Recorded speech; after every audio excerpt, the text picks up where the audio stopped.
But no, I love the new record, Flat Black. I had Rex on the show, and Good. I wasn't, I think he had done like, I couldn't find any interviews, so I was like, I don't know what I'm going to talk to him about. He was awesome. He was amazing, amazing singer as well, obviously. So young and energetic. And Yeah. explain how you found, because he was in, I think he was like the rhythm guitar or keyboardist for Falling in Reverse, and you pulled him out and said, you're going to be the lead singer. Well, he was playing bass Bass, in sorry. Fall, and I looked at 100 guys from all over the place, and finding the singers. It's sort of the make or break element to every new band. I think if you don't get that component right, it can, it can fail. And so I was really picky, and I looked at a million guys, and somebody, I put the word out there to everybody that I know in the industry. This is what I'm trying to do. This is what I'm looking for, blah, blah, blah. So over time, you get people calling them, are you still looking for a drummer? Are you still looking for a singer? And to be honest, I was quite discouraged because the singer, I couldn't find that voice. And lucky for me, a mutual friend of ours called and said, are you still looking for a singer? I think I have your singer. And now at that point, I was going to go, like, whatever, throw him in the pile. I've heard this a million times, but you just never know when the right guy's going to show up. So he came over, and I was like, this is the guy.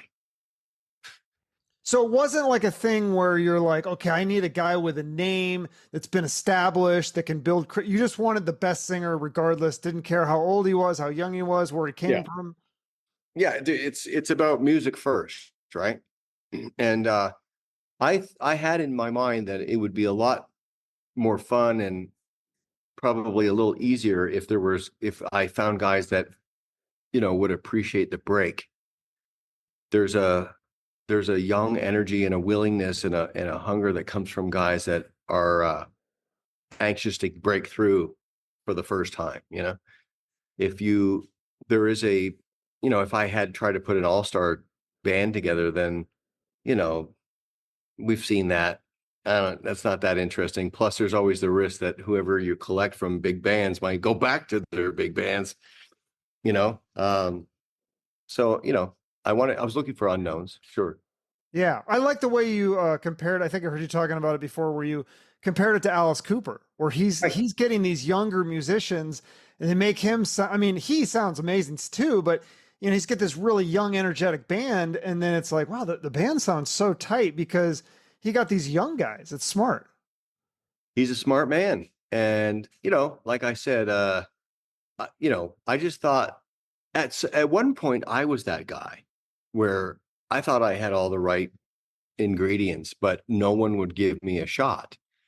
And so I'll always remember that they're out there. You just got to look, you know? Well, wait a minute, nobody gave you a shot. I mean, you were maybe not the shot you wanted, but I mean, you had working with big names like Hillary Duff, Mandy Moore, Well, Vince yes, Neil. I mean. I'm going back to, when I first landed in Los Angeles, I was ringing everyone's bell and going, what about me? What about me? And everyone's like, yeah, yeah, yeah, yeah. You know, it's, there was a point in time where, I was on the lower level, and then somebody plucked me up, and now I'm in the middle level, and then somebody plucks you up and you get into the upper level. And so I just remember clearly that all those guys are out there. You just got to find them. Hmm. So what's your advice to getting plucked up, like, or like maybe not even with music, but just like, let's say like somebody with a podcast that was trying to get plucked up and get bigger guests or whatever, like what's your advice to get plucked up? Well, I think in this day and age, we're very fortunate because we have these social media platforms, right? And so um, I would just say self-promote, but don't self-promote the important stuff. Like if you're a really, really good player, then play a lot on your socials. And it doesn't, I see it happening. I see it happening all the time. Like, Nita Strauss got plucked up. This girl Kiki Wango got plucked for Smashing Pumpkins. She's a Hmm. sort of an influencer, metal guitar player. Yeah, wasn't she in? I feel like I had the girl from her band on my show that she was in the God, what's that? Vigil of War. Right. Yeah. Yes, exactly. So, but these people are working very hard to develop a presence on the socials, right? So my advice in this day and age would be just to pound the socials with your gift. Do you think there's a difference though? Because I hear that too, that people say, oh, well, there's these people on TikTok that can blow me away, but then they get into a band and they don't know what they're doing. They don't know how to play live and all that. So is it maybe a piece of it is just kind of teaching them the ways of actually being in a band? Because it is very different. Yeah, no, I agree 100%. I think that if you have talent, you should probably be practicing every department on the way up, because you don't want to get in a situation where you're amazing on Instagram, but you suck live.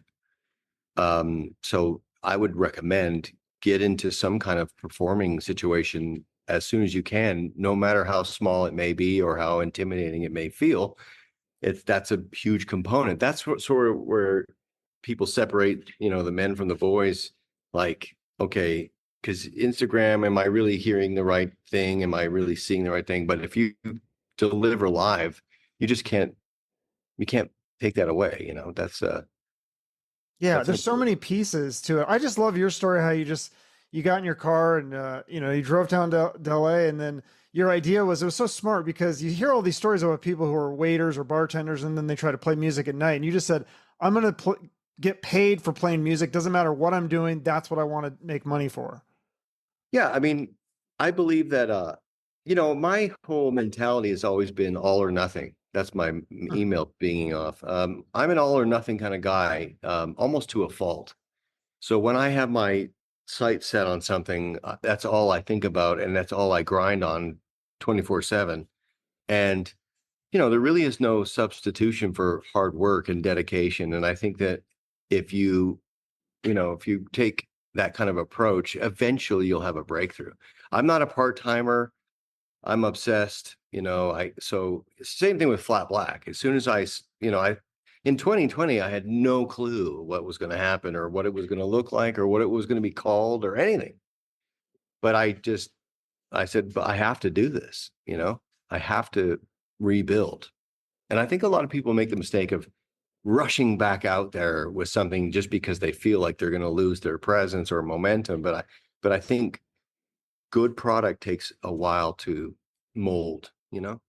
Yeah, no, I remember because I remember right when you uh well, I don't know if you'd actually started it. You kind of, but I messaged you like years ago, and I said, "Hey, will you do my podcast?" And you said, "Yeah, but let me wait until I get this project ready." And yeah, it's been a few years in the making. Well, I'm glad that you brought that up because I wanted to do it and knew I was going to do it, but I thought let's time it so that there's something to talk about, you know? Yeah, Because at back then all I would have been able to talk about was Pro Tools, which is not the best, you know, engagement subject. but you love that kind of stuff. Like you're kind of like a studio rat. You I love am gear and all that. to a fault. I mean, I have yeah, it's I don't know why, but I'm obsessed with that stuff. I think it's really fun. It's a passion of mine. I have a fully functional pro studio in my house, and it was like one of the only things that I sort of splurged on um, to treat myself because it's a tool. You see, like there's Mhm. needs, wants, and tools. So I would take the wants and sort of throw them out the garbage. Like, I want a Ferrari. Do I need a Ferrari? No. Is that going to help me in any way? No, it's a waste. So off the table. Needs are I got to have a place to live. I got to eat. I got to have a cell phone. That's needs. But then tools almost priority because tools can I could build stuff with tools. Yeah, that's awesome. So yeah, and you recorded this album at your home studio, but also Hideout Studios in Vegas. Yeah. Yeah. I mean, I'm not upstairs at the moment, but the whole second floor of my home is music world. And there's a whole studio up there and it's quite, it's pretty impressive when you go, holy shit, this guy put this in his house. So, but I wanted that so that I could work without somebody saying, you got to be out of here by 8 or, somebody's coming in tomorrow. So we have to push you to Monday. I don't, that's every musician's sort of fantasy is to have, a fully pro functioning work environment where they can just work at their leisure. And so are you in Vegas or where do you live? I'm in Vegas. Yeah, okay. So then yeah, so why was some of it done at the other studio then? Just because I was Well, good question. Well, first of all, the Hideout's an amazing facility, Hmm. and I've done a lot of work out of the Hideout. And we went to like we did live drums on this record, which I think is sort of out of fashion, but it was something I insisted on. I wanted to have real human beings playing. So when it comes to capturing live drums, you need a pro facility for that. With tons of expensive outboard gear, and having worked out of the Hideout before, I just knew that that's where we're going to get drums. And I did a lot of the vocals there too because um, they have the $10,000 microphone and all the fancy outboard gear, and also too good isolated vocal rooms. So I just thought, I'm a quality snob, so I just want everything to be the best it can be. But I'm used to doing a lot of the guitar stuff here at my house because I'm set up for that. So that's kind of where it went back and forth. All the writing and demoing and trying and guitar work and stuff is done here. The drums, vocals at the Hideout. Okay, that's amazing. So you must have a better ear than me because there's so much. It's hard for me to hear the differences in production. People say like, especially today, they'll say, "Oh, I recorded this in my basement." I'm like, this sounds better than stuff recorded in the '80s with the cost millions of dollars to record. Well, yes, you're right. And the real net of that is if you don't have a good chorus, then none of this shit matters. If you have a shitty song, it doesn't matter how much gear you used or what kind of fancy stuff you used. So you're right. But I'm always, I always want to try to achieve the best and then work backwards. And capturing live drums is that's an art form in itself. Yeah, And so you say that live drums are out of fashion. You mean like just in general with like more like pop songs, but I don't think I hope that metal bands are using oh, real drums. all the time. As a matter of fact, I would say probably 80 to 90%, you know, Is programmed. is program really? Well, I mean, I'm generalizing. I can't say for sure. It's not like I have some overview of everyone's techniques or whatever, but I think that you can get very realistic drum tracks now with software. Um, Wow. so it's cheaper, it's faster. You can edit and change your mind down the road. It's just MIDI notes, but and I'm generalizing, but coming from a bit of an old school background, I like Pantera and Van Halen, and I wanted to have a human being playing all that stuff, and my drummer's a motherfucker, so to not record him would be a travesty. Yeah, Rob Pierce. I don't know where you found this guy, but like especially on the song Justice Will Be Done, the Yeah. drumming is so fast on that one. I was like, "Oh, this is like amazing." Like I think that's an underrated skill is being a metal drummer because I don't know how those guys go so fast. It's insane to me. Well, yeah, I mean, look, the genre really features vocals and drums and guitar, and so I wanted to find somebody that had like an extra special skill set, and it took a while to find that, to find Rob. And it's like once I played with all these. Like when I was looking for a drummer, I would go and take my guitar, and my amp, and I would play with these guys. Anyone I was trying to look at, I would go play with them because instantly, right on the spot, if there's a connection or if they can keep up or what their meter's like and all that stuff or their choices. So when I played with him, I knew right away this guy. You're not going to find a better drummer than this guy. Yeah, and you look at some of those drummers and you're just like they wow you. Like you're like, would you just to watch them? I mean, I just love to watch drummers and go, wow, how does he do that? Yeah, well, like I've been playing in bands since I was a teenager, so I've had a wide variety of exposure to certain different levels of musicians, right? I mean, I wanted Ray Luzier, but he's in this other band, Corn or whatever. Trying to think. And Ray's a friend and he's phenomenal. But if in most cases the really good guys are already snatched. So you got to Yeah, find someone who's not snatched, which makes the task even more daunting. how did that work? Like, because I mean, you did have a path until you kind of had your big break. Like, you were in these other bands, you were in the scene. Like when you're in Bulletboys and stuff. Like when you look at that gig, are you just going? Do you feel like maybe you're taking the wrong gig? Like, oh, this could set me back, or do you think this is getting me some exposure, which will hopefully lead to what I want to do? Well, um, I really like playing in that band.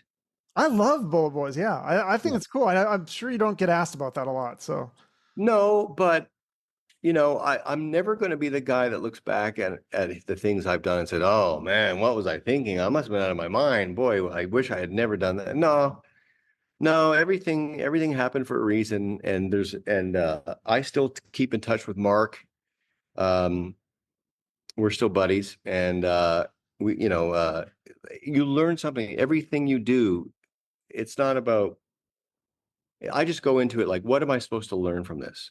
What's the takeaway? What am I extracting from this experience? And and it was really fun music to play. And again, it had one guitar player, so I got to be the only guitar player, which is actually a format that I'm more familiar with than two guitarists. hmm. And I loved the music was really good. I mean, it's very different for that period of music. They were trying to stand apart, which I always had a great respect for. Yeah. Well, then what did you learn? I thought it was so interesting that because I didn't even know that you played with Vince Neil and that you actually like this was so fascinating. You recorded kind of not an album with him, but you were working on music that you were going to pitch to him, but then it didn't work out. So then you made that your solo project. But what did you learn working with him? Because I mean, this is a guy who's done everything. I mean, been in the biggest rock band. He must have learned some tricks of the trade. Well, what I learned from being in Vince's band is that I need to quit drinking. Oh shit. It was hard to keep up. But I have said before that playing with Vince was probably the most fun I've ever had in any band. And that still holds true. Uh, Motley Crue music is just 100% thrill ride. And those fans love that stuff. It's built for the stage. It's built for performing. It's um I was just really a really fun catalog to play. And I got along with Vince perfectly. And it was just a really fun experience. And of all the gigs of that type of gig, that was a big one for me. I mean, I did get calls from other bands of that genre that were smaller, and I just said, well, I already have sort of like the pinnacle gig, I'm good. and Really? You and I got had a calls great from time other with it. bands of that era. So you probably can't say though who it was. I don't want to say, but just imagine a handful of all the Yeah, bands circulating that would be in that genre at that time. sure. So you're building that's when you kind of started to build a buzz of your name. I mean, obviously the bigger pop stars, but that's like not really what you were looking for more rock metal bands at the time. Well, and also too, there's sort of like the old school and the new school, and I was very particular about not getting too heavily invested in the older school metal. I sort of wanted to keep my brand clean and see if I could get my way into what was happening currently. Okay. Because and that's no disrespect to Yeah. anybody except for I want to make records Right. and have a shot at being a recording artist. And a lot of those bands, the legacy bands from that time period, are more of a touring situation. Sure. But didn't you record an album with a legendary producer, Beau Hill, the No Love Yeah. Lost? Is that what it's called? Man, you do your homework, I've heard Chuck. that before. Yeah. Impressive. Yeah, no, I did. That was my very first experience doing something pro like that. My band way back in the 90s, my band got signed to Elektra, and we from Canada, and then we went to Los Angeles for 4 months and recorded the record with Beau Hill. And then soon after that, the band got dropped. And at that point, at the early 90s, everything was switching over to grunge. And I think the label just thought, instead of investing a ton into this type of thing, let's follow the trend. Yeah. And then that's the one you later released under the Monkey Head name, right? Chuck, you're a beast. Yes, Yeah. sir. That's cool. Yeah, it's out there somewhere. That's cool. You got all this music. So yeah, back to the new stuff though, the Flat Black. I love this new record. And I love that you made a record, not just like, okay, we're going to put out two singles. you made the entire record. And I mean, some of the singles are already out, but is it just like, are you making a music video for every song too? I probably will. I mean, it's interesting because we haven't got to the singles yet, Chuck. They're like everything that's been released are just album tracks. So What is the difference though? Because I mean, I feel like the singles just become a single, whatever the most popular song is on Spotify, right? pretty much. But there's a reason why there's a most popular song on a record. Why? What makes it the most popular? The And most downloads or most plays? well, the the answer really is because the emotion that the song transmits hits a wider audience and a bigger audience. So I've studied this for years, but what like when I had the meeting with Fearless, they were like the first three songs that were on my list when we were shopping the band around, they were like, those three are fucking smashes. Now, that's not me saying that. That's what they said. So let's put them aside and then we'll work those for commercial radio. And then to get some awareness built, we'll spend, 8 to 10 months just releasing the album tracks to get people to to become familiar with Flat Black. And Really? So yeah, the lack of respect, that's not a, because that song's fucking awesome. I love that song. well, when I say single, I'm just mainly talking about what the organization identifies as the potential big songs. Okay. But when I made this record, there was 30 or 40 songs. I chopped it down to 14. So in my mind, I picked the best songs, whether they were brutal or melodic or whatever. I picked the songs that to me, to my instinct, represented the best songs, which means Yeah. people would probably get it right away. So the ones that the label thinks are the bigger ones, you haven't released those ones yet. Not at all. Okay. So I'm trying to remember, is It's Okay to Be Angry? Is that one out yet or not? No. No, because that's a cool. Can we talk about that a little? I don't You want to can talk spoil about it. whatever you want. Okay, yeah, because there's a soundbite thing at the beginning. You're talking about anger and lied and manipulated too. And all, is this from a movie or is this something you guys cut? Well, the funny thing is, that's actually from a self-help book I was reading at the time. Okay. That's what I thought, but it sounded like it was. I couldn't tell if you like were like spoofing it or so. It's real. No, It's really okay. it's real. And it's from a self-help book that I was reading. And there was a chapter that was like, it's okay to be angry. And then it walks you through that anger is really just a heightened energy. And that if you can harness it and redirect it, then you can avoid all of the disaster that comes from lashing out. You point it into a positive place, which is where it explains that. It says you can change your mind, you can reverse direction and all that fucking shit. But I thought it was so funny. I thought it was so funny. I'm like, I'm putting this in a song. Do you have to get like the rights or something? Does this guy know his voice is in a metal song now? Or Next question. I'm just fascinated that you're listening to self-help books because I love that shit. I love like Goggins and those guys like that pump me up. Do you listen to a lot of that kind of stuff? Oh yeah. Yeah, we're work in progress, Chuck. I mean, there's no, humans aren't perfect, never going to be, never were.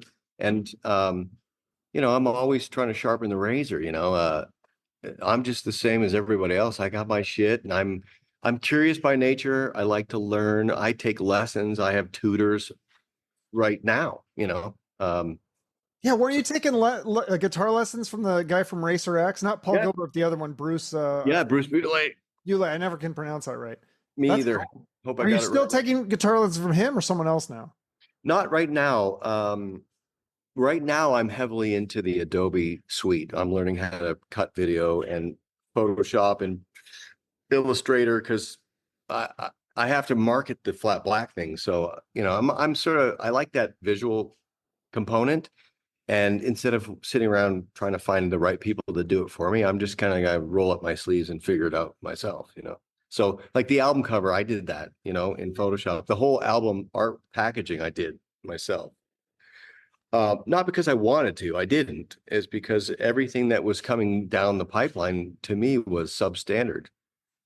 And I couldn't. That's interesting. Yeah, because I deal with that too with a podcast. Like I really like to kind of outsource some of the editing and stuff the boring stuff, but then I feel like, no, I need to do it I need to learn how to do this and do it better. Right. Well, because you have a vision. Yes. You have a vision and like, I wouldn't have cut it there. You cut him off or let him finish the sentence. Or it's just, it drives me nuts. Like I'm tortured by lack of perfection, you know? And I just, I've watched too many documentaries and I've listened to too many records and I've studied and studied and studied. So if somebody's not a Gretzky, then I'm like, fuck it. I'll figure it out and I'll do it myself. And I drive people nuts. But I get results. Yeah. And that must be the nice part about having a project like Flat Black where this is like your baby, right? Like, I mean, Yeah. well, I think Rex said like you want it to be a band though. Like it's not like you're giving orders, but ultimately it comes down to if there's a disagreement or something, you have final say. Yeah, to a certain degree, but I also don't subscribe to the dictatorship slash bullying. You know, I there's a well-known old adage, which is if you want to go fast, go by yourself. If you want to go far, go with a team, right? So, and I think that all relationships end when one person tries to control another person. So I try not to insert myself as, you know, the Thor or the dictator. Um, and I'm really pushing this as a band. I wanted to be a band, you know. I think that it's more exciting. I think that I want everyone to sort of gravitate towards their favorite member, you know, not unlike like Kiss or something.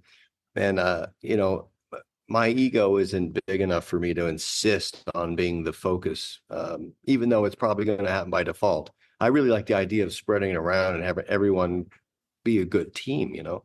I think that's the secret of success is a group of people all working in tandem towards a common goal.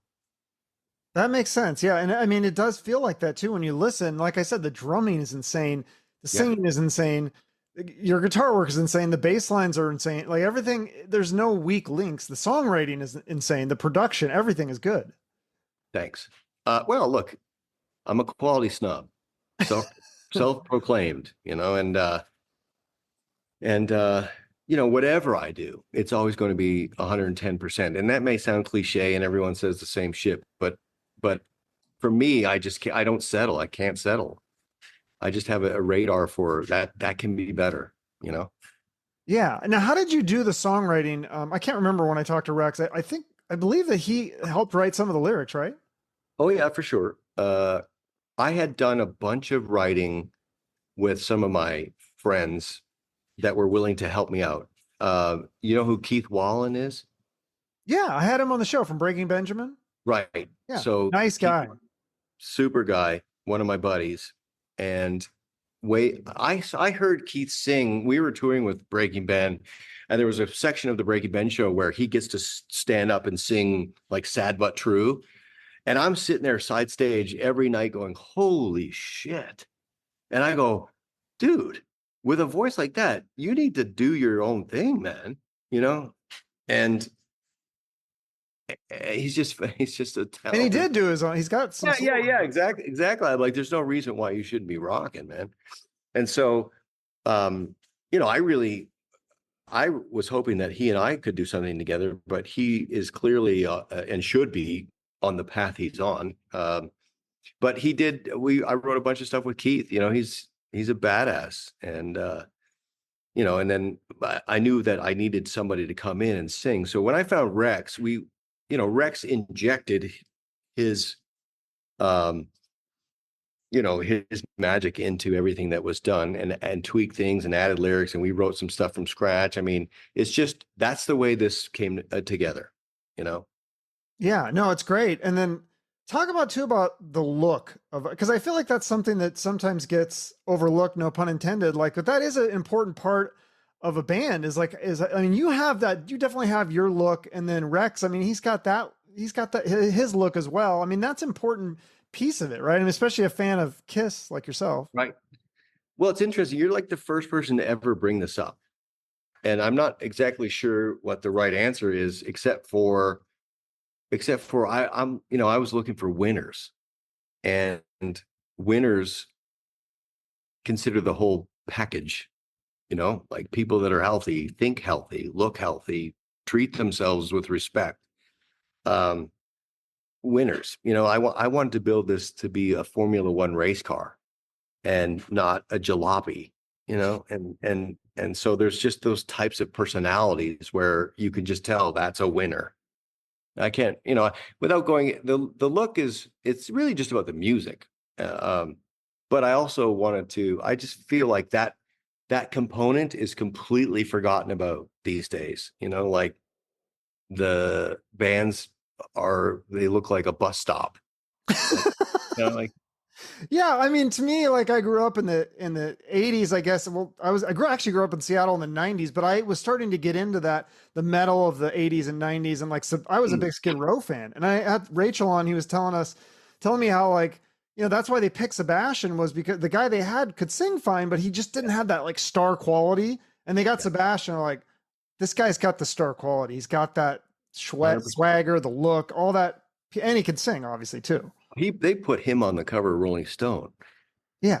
if you remember, and Oh it's yeah. like they sold 1 billion units of that edition, and the band, ironically, who invited him into the band, didn't get to be on the cover. Right. But hey, man, whatever gets it done, that band blew the fuck up. I would only wish I could be in the same situation that they went through. What do you mean with the Flat Black? You're saying? Yeah. It's not like I can't. It's hard for me to tell. I can't tell because there's no album. So far, the reception's been really good, but without the album out, it's like hard to figure what people are reacting to and what the potential is. Like I said, we haven't really worked at the album yet. That comes after July. Hmm. So, but people can pre-order it now, right? You can pre-order it now, and I should clarify that the digital stuff, iTunes, Spotify, that's all happening July 19th. Right. If anyone wants the vinyl or the CD, that street date is in October. So everything that they're pre-ordering, physical stuff, is being manufactured now and will be out after July and more closer to October. Okay. So But yeah, I feel like that's pretty common these days. There's like back order for vinyl and stuff because of the. I guess, I mean, I don't get it. I'm like, okay, so let me get this straight. We're going to release this record on July 19th, and nobody can, if God forbid anyone wants to buy it, they can't like go to the physical outlet and buy it. I mean, I'm a little out of touch with how the whole thing works, but in the old days, the record would come out on that day and you'd be able to get whatever version of it you wanted. And I'm saying the old days, like back in Death Punch time period. Right. So, but I guess the part of what happened was that I was late finishing the artwork. So, I missed the deadline, I guess. Oh, really? Well, you could push the digital release to coincide, right? I mean, but that would be kind of. Well, there's pre-orders available. And I also tell you, Chuck, that, the physical stuff has a live album on side 4. So there's a double vinyl, and it was really weird because they're like, there's not enough music to fit 4 sides, so that we have to put like 1 or 2 or 3 songs per side. I'm like, well, that's hurting. I go, let's put something else on there. Well, I got bonus tracks. And what do you want? And they were like, well, I recorded all of our live shows from the Godsmack tour. So we pulled them out, mixed them up, and then you get a side 4 is live from Edmonton. Nice. How did that go? How does that go live? Because you're opening for Godsmack. I mean, that's kind of a tough part of the set to be on, or the bill, because sometimes people aren't even at the venue yet, and then you're trying to convince them, but at the same time, it gives you a chance to win them over. I think if you're going to do touring, if you're going to go out there and do hard weeks of touring, it's far more advantageous to play in front of 15, 20,000 people a night. You stand a better chance of expanding and capturing new hearts and minds than to play a club tour in front of 100 people that already love you. There's no growth happening there. 100 people come, and I'm talking 100 people because when we started with Godsmack, we had 0 monthly listeners, 0, nothing. So that was such an amazing opportunity to get new people acquainted with Flat Black. And it worked. Right after the show, we would do a free meet and greet, free up by the concessions, and 200-300 people a night would line up to say hello. And I got to look in their eyes and hear the feedback and shake a hand. And we grew so fast as a result of being in front of that many eyeballs. It was invaluable. And thank you to Sully and Godsmack because they really helped us out. And we're going back out with them. So it's just been, they've been great. Yeah, how does that work? Like, do you have to go through the management and then the management has to pitch it to Godsmack and then they have to decide? Or do you just, are you good enough friends with them where you can just say, hey guys, can you help me out? A bit of both. Okay. A bit of both. I mean, I know those guys a bit from the previous situation. And you know, I mean, Sully he heard our record and was like, yeah, let's try it, you know? And I think he's into that. I think he's into helping, which is such a admirable quality.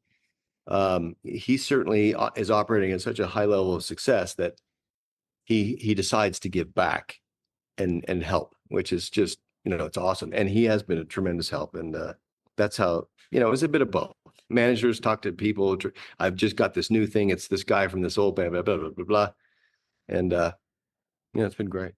That's amazing. And he's a high level of success. You've obviously had a high level of success. How do you explain that level of success to like an average person? I'm just thinking of like, I don't know if you're a Seinfeld fan, but where he's like dating the doctor. She's like, do you know what it's like to save a life? And he's like, is it like hitting a home run in softball? Like, how do you explain being in a huge band and having fans, you know, yell for you? I don't know what that's like. How do you explain to someone? Well, it really is towards the end of Death Punch. It was so it was new for all of us, and I had never experienced anything like that. But you get a small taste of what it's like to really be like outnumbered. I remember, like backstage, there was just more and more people would sneak their way in, and like friends of the building owner or the promoter or next door neighbor of the thing, and you couldn't escape it. That, and not in a bad way, but like people would just walk into my dressing room and sit down. Hey, Jason. And I'd be like, I'm texting the tour manager, like, who is this? I don't, who is this guy? You know, it gets a little kooky. And, you know, you can't walk around anywhere close to the venue because, you know, we try to go to the mall and stuff. And one person says, can I get a photo? And then before you know it, there's 10, 12 people lining up and you got to get out of there. And it was really fun stuff. And I would love to be back at that point. I love cats, by the way. Yeah. Who's that? That's my kid. We don't even have a name for him. He's just a kitten, but yeah. No, that's wow, that's so fascinating to hear. Yeah, that would be I don't yeah, that's definitely the downside of fame, really. I mean, right? I mean, you're not at the obviously the Tom Cruise level or everybody, but Right. you have, I mean, such a huge following that especially like you said, near the venue and stuff, you are like a Tom Cruise pretty much. Well, it's never Tom Cruise. I mean, that's like that's out of the stratosphere fame. You know, I watched Ben Affleck fucking yelling at TMZ all day long. And it was never like that. But for me, that was the first time any of us had sort of experienced that sort of, we're severely outnumbered and the band is super popular and everybody's trying to get a piece of it. And you got to be mentally built for that. You know, it can be tough. Yeah. So now you get to bring your hardcore fans with you to this new project and then also hopefully make some new fans in building up this brand. Yeah, I look at it like, you know, my life is gravy. You know, everything that happened to me before, there's a lot of personal goals that were reached with that. So just to have something that makes me happy, that was sort of the primary goal. I want an outlet. I want to get up and have a purpose every day. And in a perfect world, people will like it. But if they don't, that's okay too, because I'm doing it for me, you know? Really? So is that more the goal with this band, is just to have an outlet and be creative and make music that you really love? And obviously it's not like you're gonna get 10 listeners. I mean, you guys have thousands of listeners already, but if it doesn't, there's no certain number that you're trying to reach or anything. Well, not necessarily. I mean, look, it's show business. It's no good without an audience, right? So I would prefer to have the thing get as big as it can. That would be nice. I would much rather play in front of 10,000 people than 100. But you can't make the public like it. You can carve up the record and be very picky, and you can get the right label and all that stuff, but you just can't make the public like it. So from this point forward, it's really not up to me. And when we have to make the next record and the next record, all I can do is start with what I feel inside, and if it resonates with people, then I get lucky. Yeah. So does that ever go into the making of a record? Like, do you think that you should make a song this certain way, or you should throw a song like this to, the more radio friendly song? Like, even if but you're not really loving it, but you're like, well, we should put a song like this on the record to help sell it. Do you ever have those kinds of thoughts? Nah, nah, nah. Because, well, the truth be told, I like big, fat, juicy arena songs. I like that. I grew up with that kind of stuff, so it's it's part of what I like, right? So I think that's been helpful. I'm not trying to make things so complicated and underground that only a small minority understands it. I like big, fat, juicy songs. Um, and I got to do what feels natural to me. And, I'm too old for, to play we need to do this because of, Yeah. you know. So you're putting songs that because like you have a couple kind of slower songs. I don't know if you'd call A Bit of Lightning. It's not really a ballad, but it's slowed down. I would say Home is more, that kind of almost is a ballad. So those are songs that you just really believe in. You really like those songs. You're not like, oh, we got to put a ballad on here for radio or something. No, I mean, that's one of my, I'm very proud of those two songs because that's sort of more my wheelhouse, like I write a lot of stuff on acoustic guitar, and nobody's heard those songs yet, but I think they deliver the emotion. Like it puts you in this like dark, like sad, poignant vibe. And I was gonna say, especially the Bit of Lightning, the solo you do, I can feel the emotion on that solo. Like, how do you do that? How do you feel the emotion in the solos and the guitar? Because I feel like there are some players that are very technically like amazing. You're like, wow, look at him go, but then you're just like, you're not really feeling the emotion. But the solo on A Bit of Lightning, I'm like, I'm feeling this. Well, thanks. I gave up on trying to be the fastest guitar player decades ago. I think that I'm more interested in what I'm saying. You don't judge a conversation by how many words you cram into 5 minutes. It's what I said, not how much of it I said, right? So management is blowing me up right now because I missed another interview at 12:30, but it's rescheduled, so fuck it. Oh shit, yeah, because he told me I had 45 minutes to an hour. Well, anyway, when I work on the solos, I'm playing from my heart and my gut. The way I do it is I loop record many passes, 30, 40 passes of the solo. And then I walk away. I come back the next morning with coffee, fresh ears, and I go through every single take and I go, ooh, that was kind of a nice opening. Let's keep that. And ooh, that's a nice ending. Let's keep that. Ooh, that could make a nice middle part, or I got to fix the middle. It sucked. I don't have a good middle. I mean, I just work them up like that, like a beginning and a middle and end, so that it kind of grabs you and gives you an emotion, right? And I'm very picky about the nuances of the performance, like the howling and the moaning and the screaming, and it's like it's supposed to, it's I don't know, it's a technique that I have worked up over many years, and seems to work. Yeah, because it just feels like you're really like almost like expressing your emotion through the guitar on that one. What inspired that song? Or can you say like, is it something personal in your life? Lightning? Yeah, a bit of lightning. A Bit of Lightning was 100% put together over the pandemic. It was probably middle of 2020, early 2021, where the whole world was shut down, and I had all these crew guys that were going like, if you hear of any work, I'm fucked. I have no money. I've lost, like, there's no gigs. It's not that I lost my gig. There's no gigs.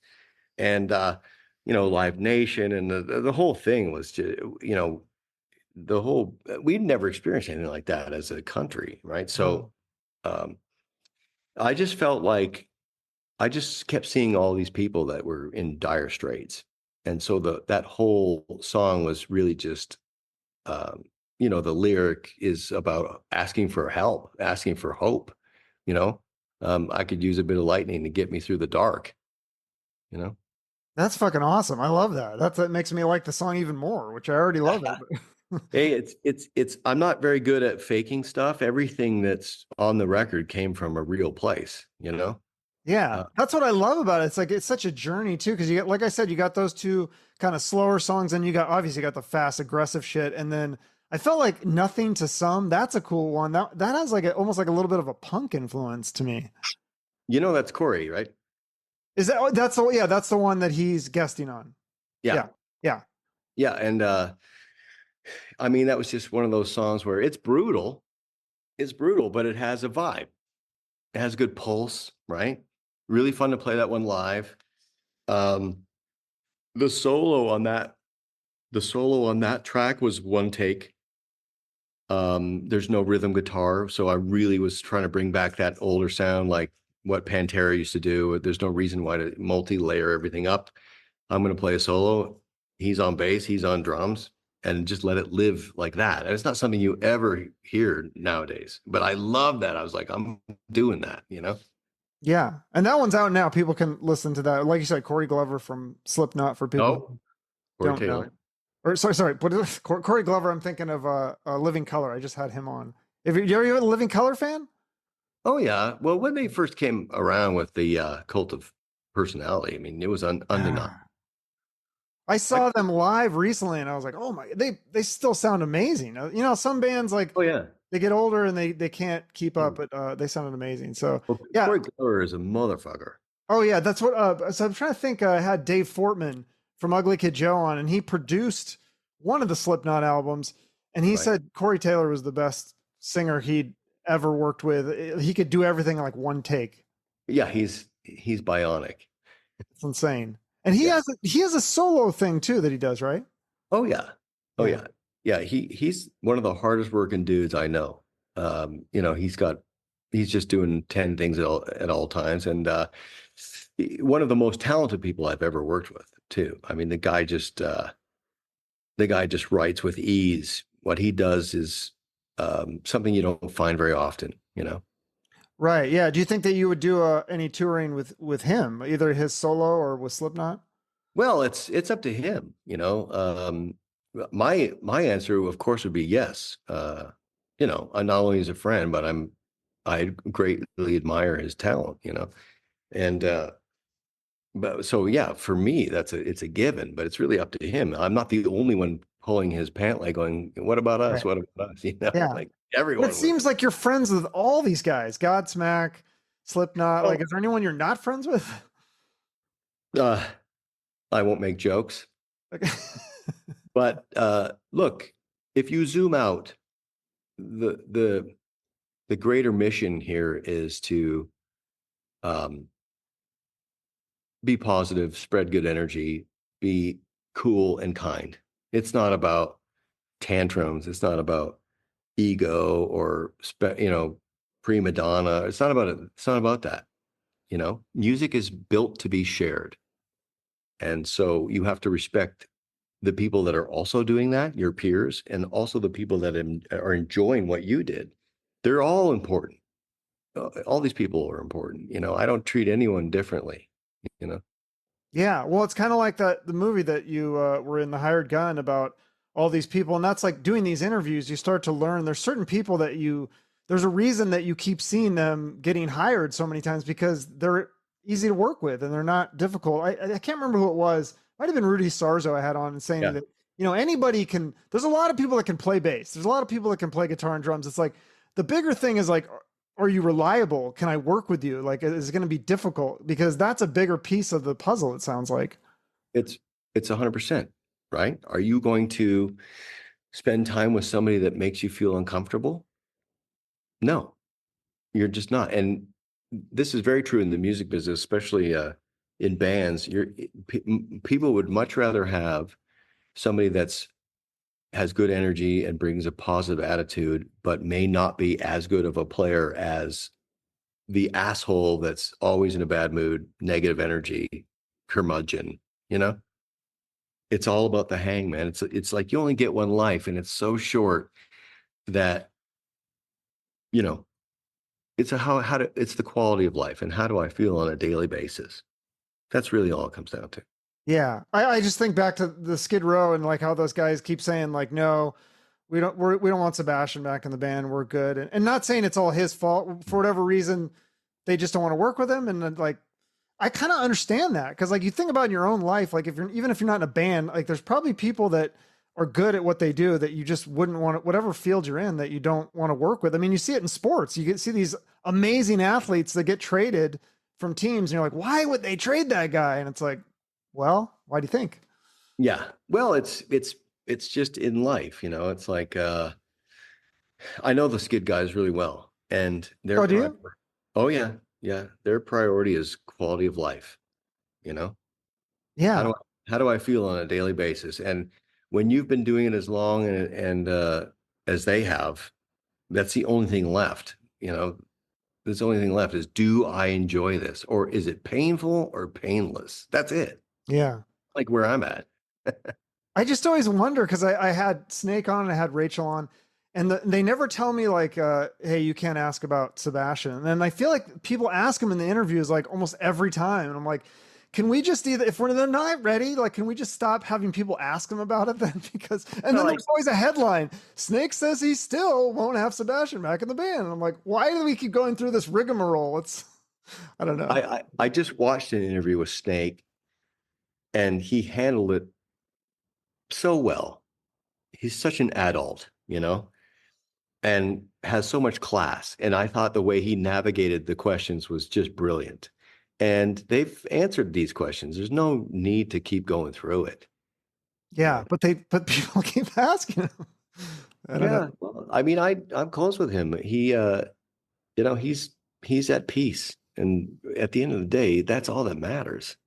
That's all I want for everybody. And I think music is the way that brings us all together. You know, I Yeah. think that's what's so cool about music is that, I mean, because I interview not just musicians, I interview people from all different sorts of fields and stuff. But I feel like at the end of the day, music is the thing that everybody can gravitate to. You know, you go to a flat black show, I'm sure you're going to see people from all different backgrounds, all just coming together to listen to music and rock out.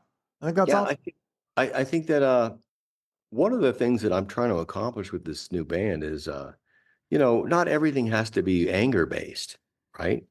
Um, I want some positivity and some uplifting tones, you know, because there are many different emotions we feel as human beings. So I'm trying to, when I go to write a song, it's about what's the emotion I'm focused on. I think just being angry gets dull, Yeah, I you know. agree. Yeah, I do. Although I do like the anger songs too, like the lack of respect. Me That's awesome. too. Yeah. Me too. But I But love those Bit are, of Lightning also. That's the whole cool thing about an album. You got a whole journey. You got different sides of your personality that are showcased. well, it's like I said, I picked the songs that delivered the emotion the best. I So think, instead of, yeah, you know what I mean? Like if there was three heavy songs that weren't that potent, then it's better to have one like lightning than those three and try to keep it all like gnarly. And you know, it's just it's an instinct that I've worked on my whole life is try to figure out how to get people's attention and hold it and get them to come back. What's the secret? You know? yeah. Well, you're doing an amazing job. And just I'm still interested going back to the self help stuff. Do you have any books or any gurus that you'd recommend? Like, I mean, because Oh whatever yeah, you're doing is obviously working. 100%. What's there's a great book called Unfuck Yourself. Oh yeah, I Um, think is that the same guy that wrote A Subtle Art of Not Giving a Fuck? yeah, that's another one. Oh, okay, yeah, because I read that one, but I haven't read that the Unfuck Yourself. If it's the same author, I'm not sure, but yeah, I've heard of that. There's, I mean, I would have to go through my Audible, but there's a whole litany of really good stuff out there. Some are better than others. Obviously, The Power of Now and you know, Dale Carnegie.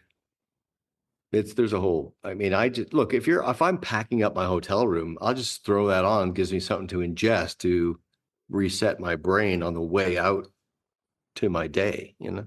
You don't listen to music when you do that, or you do both? I don't listen to music. Oh, you're one of those guys. Okay. Yeah. I don't, I mean, music's swirling around my brain, so I'm very protective of that. I don't want to invite too much information and scramble that up, you know? Gotcha. Okay. Well, thank you so much for doing this. Again, the album is available on July 19th via Fearless Records, and then the vinyl and stuff it's available now for pre-order, comes out in October. Yeah. Dark Side of the Brain, Flat Black is the band, Jason Hook is the man. Anything else? And then tour dates, right? You got some shows lined up.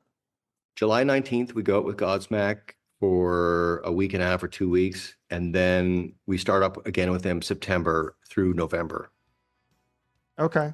Cool. Yeah, I think you're coming to. I'm in Arizona. I don't think you're coming to Phoenix, but you're coming to Tucson. So I don't know if I'm around that week, I'll try to make the drive. That'd be great. I'd love to see you. Just let me know you're coming. Okay. I'll be that guy in the back that you're like, who the fuck is this guy? No. All right. Thanks so much. Thank you, Chuck. I appreciate it. Bye-bye. Bye-bye.